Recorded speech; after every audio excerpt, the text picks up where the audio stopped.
Suatu hari itu pintu rumah kami itu diketuk dan ada orang, dia tuh minta tolong, dokter tolong, ini ada pasien sakit. Pasiennya itu di guest house yang gak jauh dari sini. Kata security-nya ini, gak tahu dokter, tadi sih saya lihat kayak orang kesurupan, kayak gak sadar gitu.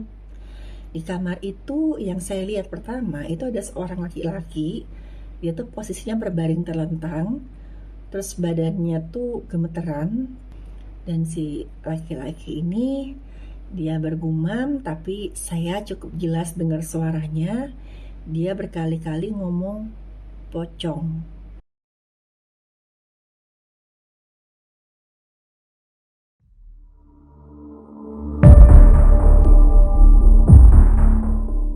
Halo, saya Dr. Stefani.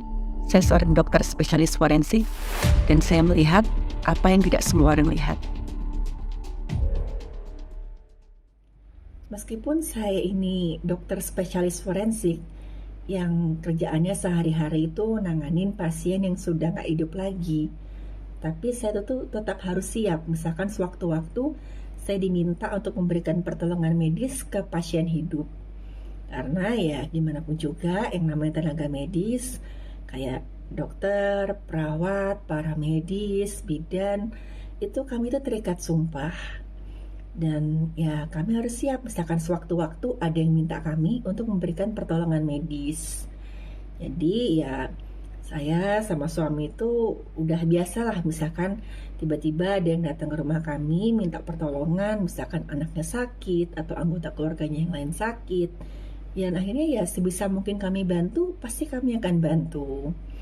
Tapi ada satu kasus yang cukup unik yang pernah saya tangani, yaitu kesurupan. Jadi suatu hari itu pintu rumah kami itu diketuk dan ada seorang security lah. Dia tuh minta tolong, dokter tolong, ini ada pasien sakit. Pasiennya itu di guest house yang gak jauh dari sini. Terus saya tanya, sakit apa? Gejalanya gimana? Kata security-nya ini, nggak tahu dokter. Tadi sih saya lihat kayak orang kesurupan, kayak nggak sadar gitu. Nah, kalau fenomena kesurupan sendiri di dunia medis itu ada namanya possession trance disorder. Jadi dia itu kayak gangguan kejiwaan, di mana si penderitanya ini tuh tiba-tiba kehilangan kesadaran atas dirinya sendiri dan lingkungannya. Gejalanya ya kayak orang kesurupan, dia bisa halusinasi, kayak ngeliat sesuatu, ada gangguan mood juga, tiba-tiba marah, tiba-tiba nangis, kadang ketawa sendiri. Terus juga ya kadang-kadang orangnya ini gangguan koordinasi badan juga ada. Terus juga ya ada perubahan perilaku dan ada gangguan ingatan. Terus ya pas saat berbicara tuh ya juga kayak ngaco lah, meracau gitu. Ya meskipun demikian, yang namanya penyebab dari possession trance disorder ini masih belum bisa ditetapkan dengan pasti. Memang ada beberapa faktor yang dikaitkan dengan gangguan ini. Antara lain ya keturunan, adanya trauma, terus juga lingkungan, budaya. Nah, akhirnya saya sama suami berangkat ke guest house ini. Selama perjalanan itu ya saya cuma berharap ini gimana ya caranya supaya nanti si pasien yang mungkin lagi sakit ini itu nggak mencelakakan dirinya atau orang lain di sekitarnya. Kami akhirnya dibawa ke guest house ini. Kita ngomong sama resepsionisnya. Saya memperkenalkan diri sebagai dokter. Dan resepsionis ini kami dibawa ke salah satu kamar. Di kamar itu yang saya lihat pertama itu ada seorang laki-laki. Dia tuh posisinya berbaring terlentang, terus badannya tuh gemeteran, terus tangan sama kakinya tuh kayak kaku gitu. Terus matanya itu melotot ngelihat ke langit-langit, dan mulutnya tuh gerak-gerak kayak mau ngomong tapi nggak ada suara keluar. Nah, di samping tempat tidurnya itu ada perempuan. Perempuan ini udah pakai baju tidur. Terus ya dari tadi itu cuma ngeliatin si laki-laki ini, tuh wajahnya tuh panik lah si perempuan ini. Saya perkenalkan diri, Mbak, kenalkan saya dokter Stefani. Ini yang saya akan coba bantu ya Mbak ya. Mbaknya siapanya? Keluarganya atau gimana? Si perempuan ini bilang, enggak dokter, saya tuh pacarnya. Oke, terus saya tanya, ini pacarnya mbak ini ada riwayat epilepsi enggak? Karena kok dari gejalanya yang saya lihat ini, yang badannya kaku, terus matanya melotot, itu kok kayak salah satu jenis kejang yang namanya tonik. Jadi badannya tuh kaku dan kayak nggak bisa gerak, kakunya tuh bener-bener kayak kayu gitu. Nah, si perempuan ini bilang, saya juga nggak tahu dokter, selama ini saya tuh LDRan lah sama si pacar saya ini. Saya ini baru yang kedua kali ketemu sama dia. Saya tuh berasal dari luar kota. Ini tuh saya baru liburan, keliling-keliling. Ya udah, saya tanya lagi. Awalnya gimana sih mbak? Kok bisa sampai kayak gini? Si perempuannya cerita, tadi seharian itu mereka udah keliling-keliling.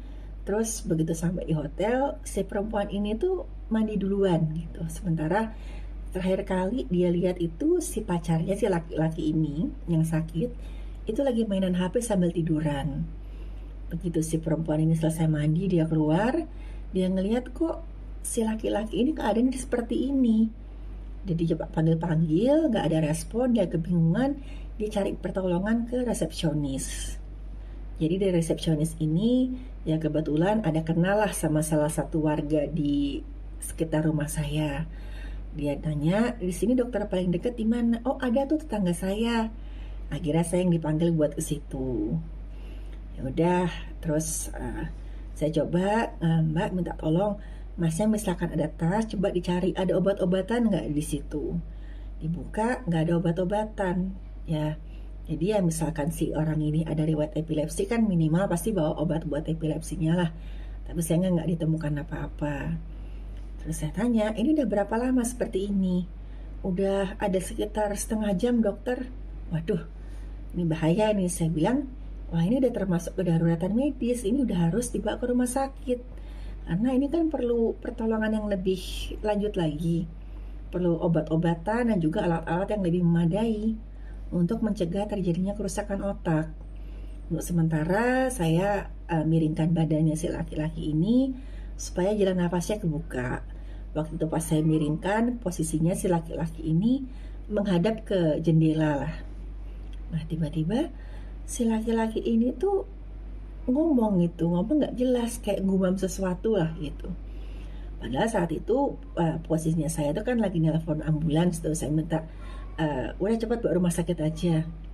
Nah setelah dipanggilkan ambulans, saya lagi nunggu, saya coba panggil-panggil si laki-laki ini, mas, bisa jawab saya gitu. Mas namanya siapa? Coba gitu. Tapi si laki-laki ini kayak masih antara sadar dan nggak sadar. Terus ngomong sesuatu yang nggak jelas. Terus saya bilang, mas kenapa? Ada apa mas? Coba omongin. Dan si laki-laki ini dia bergumam, tapi saya cukup jelas dengar suaranya. Dia berkali-kali ngomong pocong. Gitu terus, diulang-ulang terus dia ngomong gitu. Nah tiba-tiba lagi tengah-tengah panik gitu, si perempuannya malah nangis.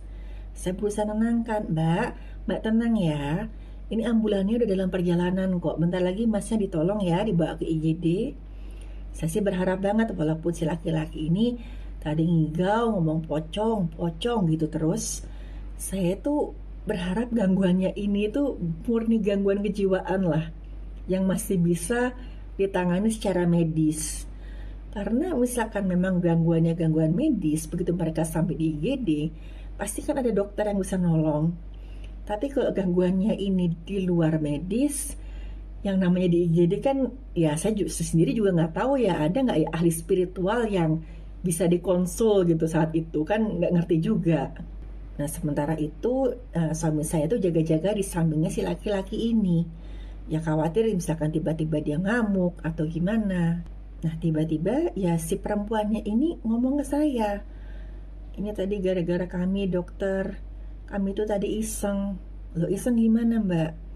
Kami tuh tadi waktu sore menjelang maghrib, kami iseng pergi ke, si perempuan ini menyebutkan salah satu tempat angker di bagian selatan Jogja yang cukup terkenal lah. Beberapa kali ada konten kreator horor yang datang untuk membuat konten di situ. Terus si perempuan ini bilang, saya itu memang dikaruniai kelebihan dokter. Pacar saya ini pengen jadi konten kreator horor. Jadi kami tuh berencana buat bikin konten gimana saya tuh jadi penontonnya. Waktu dengar ini saya bingung juga nih mau jawab gimana. Nah, suami saya langsung ngomong, Mbak ini sama Mas ini kenapa sih sembrono banget? Harusnya kan Mbak yang kakunya itu punya kelebihan, kan harusnya tahu kalau ke tempat-tempat kayak gitu tuh nggak bisa sembarangan. Tempat-tempat kayak gitu tuh nggak kayak Dufan atau pasar malam gitu Mbak. Nggak datang ke situ tuh buat iseng-iseng. Itu tuh tempat ya mereka yang udah kita nggak tahu entah berapa puluh, berapa ratus, bahkan berapa ribu tahun mungkin ada di sekitar situ. Terus tiba-tiba Mbak sama Mas dengan seenaknya datang bikin ribut di situ. Ya mereka ya marah lah. Lihat nih akibatnya kalau kalian berdua sembrono. Terus ya saya coba tenangin, udah. Ini mbaknya lagi kalut. Nah pas saat itu tiba-tiba si perempuan ini megangin tangan saya kuat banget. Terus suaranya udah kayak mau nangis. Dia bilang, dokter, saya ngeliat dari tadi itu di depan jendela itu ada nenek-nenek tua pakai bajunya tuh model kemben Jawa, sama tadi juga ada pocong dok bolak-balik tuh nengok dari jendela kayak ngelongoin kepalanya gitu.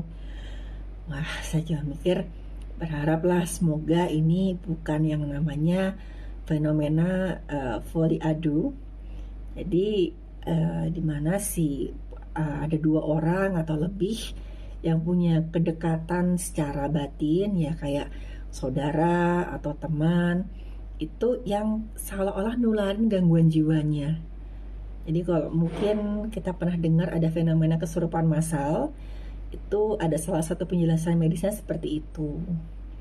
Nah, saya berharap banget nih, aduh jangan sampai lah kayak gini, karena kami ngadepin si Mas yang lagi nggak sadar ini aja tuh kita udah kebingungan loh. Jangan ditambah sama mbaknya juga lah.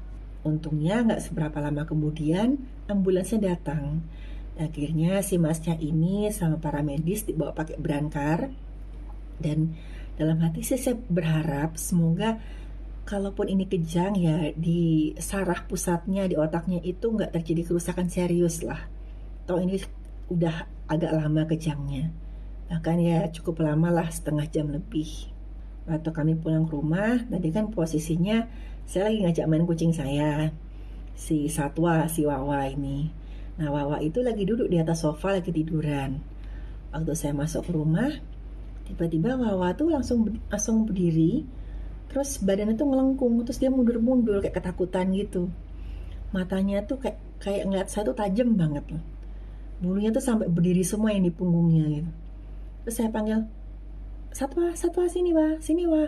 Dia nggak mau. Malah ngeongnya tuh kayak ketakutan, kayak apa ya, kayak kucing mau berantem gitulah. Terus ya suami saya bilang, nanti kamu pegang Satwa nanti dulu. Kamu mendingan mandi dulu terus sembahyang.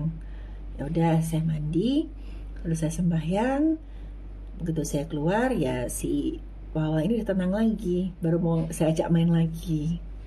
Dari terakhir yang saya dengar itu katanya ya kedua konten kreator ini memang sempat komunikasi sama ahli spiritual yang bisa dikatakan penanggung jawab tempat itulah.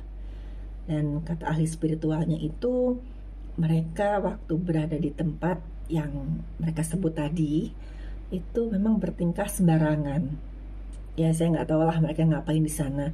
Mungkin waktu bikin konten itu terlalu ribut atau ngomongnya sembarangan, nggak ngerti juga. Akhirnya penunggunya itu marah. Terus makanya mereka diikutin.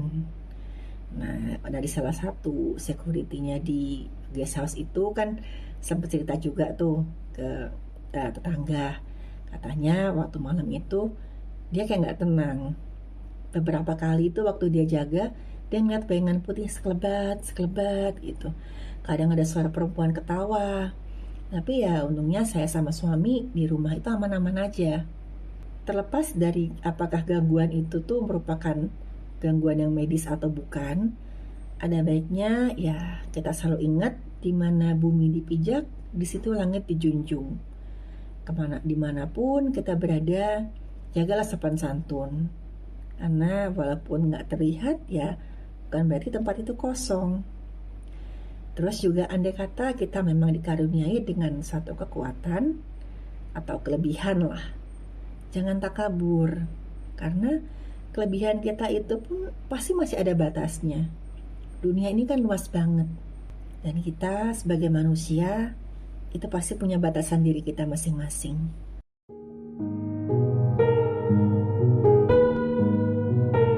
Terima kasih buat yang sudah menyimak cerita saya. Silahkan like, share, dan subscribe.